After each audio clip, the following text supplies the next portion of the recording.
on her. "Agent Henderson, you're on my recon team for this mission." "Yes, sir," she nodded. "Whatever you need." Agent Bale addressed the entire room. "The north wing of our relics vault was inventoried, and crate 45942 is unaccounted for. Unencrypted documents regarding this artifact are available now on your tablets for you to review." He crossed his arms, his expression grim. "We've received a message from the 13th Division of the Secret Intelligence Service in England." MI6 had a secret division similar to Department 13's in the UK. MI13 transmitted photos of an unexplained phenomenon from the Glasgow harbor in Scotland. I think it's safe to say we'll be starting there. Agent Bale gave each team member their assignments, ending with Aura. "You're booked for a flight to Savannah tonight." She raised a brow. "I thought you said the sighting was in Scotland." "I did, but you'll be working with the Sea Dog crew on this one." Her stomach twisted as she struggled to keep the anger out of her voice. "Respectfully, sir, they nearly got me killed on my last undercover mission. I'm the wrong person to work with them." Bale didn't acknowledge her protest. He tapped the folder against his other hand. "Meeting adjourned. Thanks, team."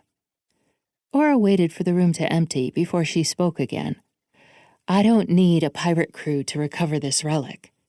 "If there was another way, you know I would take it. There's no time to fight about this." He shook his head. "Read the file and get on the plane." She crossed her arms, fighting to keep her tone even. "Send someone else. I'll work from here." "Enough." A muscle in his cheek flexed. "You're our weapons expert. I can't send someone else." He lowered his voice. "Have you ever heard of the Tyrfing sword?" Since leaving the NYPD a few years ago, she'd learned that most mythologies from around the world had begun as murky truths in need of an explanation. Many legendary beings, relics, and magics were shockingly real.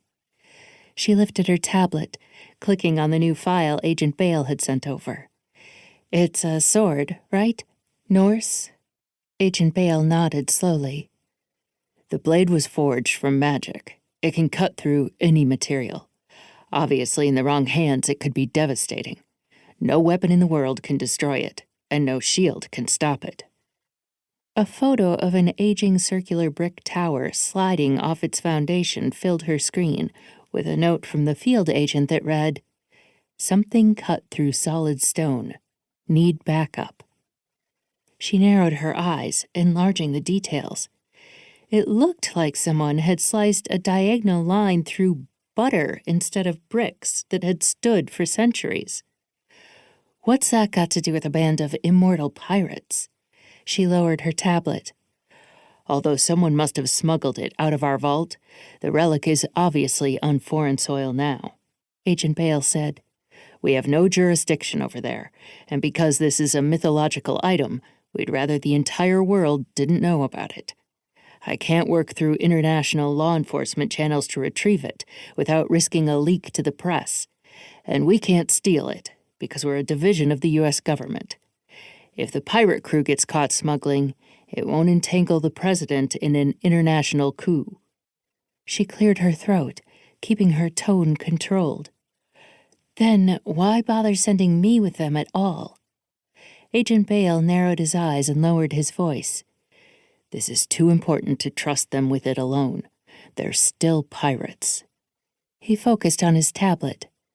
"You're going to represent our interests and be certain the Tyrfing makes it back into our vault and doesn't end up sold to someone else who offers them more money." She was screwed. The thought of facing the man who'd blown her cover filled her with a cold rage, but she couldn't pass up a second chance to redeem herself. No way. This time, she'd be ready for... Hell, she didn't even know his name. But his intense hazel eyes were burned into her memory. She wished she didn't remember the way he'd stepped into that coven of witches without a trace of fear. She'd gone in as a new initiate to find out if the coven had found the figurehead of the Flying Dutchman. The coven's leader was able to control spirits of the dead and